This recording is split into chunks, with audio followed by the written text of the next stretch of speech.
بس انا مش قادر ابص في وشه لاني ليه؟ زعلان عليه. فتوح دماغه ودته لسكك وحشه مش حلو، وده اللي مزعلني منه عليه. شيكابالا قال لك ده احرف لعيب في الفرقه عليه هو شخصيا. معرفت ان انا هو راح اتكلمت السكه معاه دي؟ كتير، انا نصحته في التجديد ونصحته في اكتر من موقف. وفتوح خد بالك انا ما اعرفش ان هو ماشي في السكه دي. اللي ربنا يفك كربه فتوح ده من احرف اللعيبه اللي جت في تاريخ مصر. احرف اللعيبه. احرف اللعيبه. اه طبعا اللي جت في تاريخ مصر. طب انت شايف اللي حصل له ده ربنا يا رب ايه؟ يفك كربه، وربنا يرحم طبعا عم سيد الله يرحمه المتوفي. تواصلت معاه؟ والله انا مش هكدب عليك، انا مش قادر. مش قادر؟ اه. ما كلمتوش خالص لا. ولا رحت له؟ وانا واخد ميعاد ان انا اروح له، واخد ميعاد ان انت تروح له؟ بس انا مش قادر ابص في وشه لاني ليه؟ زعلان عليه. زعلان عليه لان فتوح، عارف انت لما يكون ابنك وانت اللي مربيه مم. وتحصل له دروب كبير، ودروب مش سهل، انت بتبقى في غاية الحزن. فالموضوع ده مأثر فيا انا نفسيا على المستوى الشخصي. بغض النظر انا فتوح، فتوح انا يعني من ولادي اللي انا بعتز بيهم. بس هو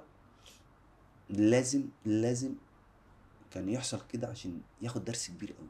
يحصل كده عشان ياخد درس؟ اه لان ليه؟ فتوح دماغه ودته لسكك وحشه مش حلو، وده اللي مزعلني منه عليه. سكك وحشه. اه طبعا.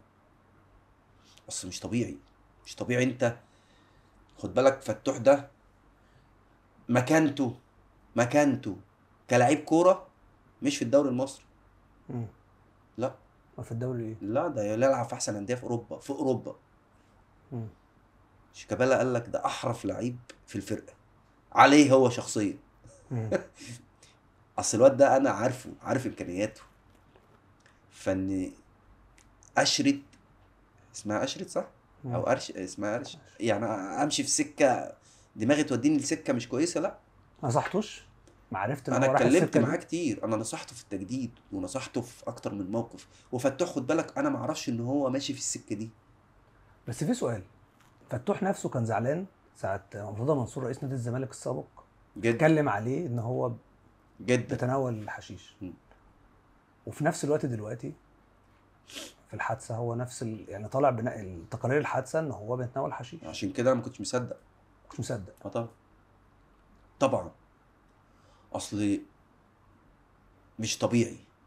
مش طبيعي. وربنا يسامح اللي كان السبب، يعني اللي مشاه في السكه دي ربنا يسامحه. ده لعيب. الله اعلم. الله اعلم. لو عارف هطلع هطلع اشرده. لان خد بالك اصل هم، ما هو اكيد في صاحب سوق مم. مشاه في السكه دي 100%، ما فيهاش كلام. فالله يسامحه يعني.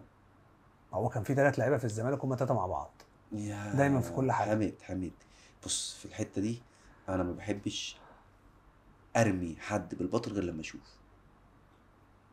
طب انت ما انا اتكلمت نفسي معاه بعد موضوع اللي هو كان مرتضى منصور ما ما طلع عليه كانش اللي هو فيه الكلام بيتناول ده. المخدرات، قال ما لك قال ايه؟ لي لا. قال لك لا؟ اه طبعا. وما قدرش يقول لي اه، لان انا لو عرفت هزعله. طب انت شايف ان هو بيكذب في الوقت ساعتها؟ ما كذب ما عليك؟ هو انا ما اعرفش، ما اكيد في حاجه غلط. حاجه غلط. اه طبعا اكيد 100% في حاجه غلط.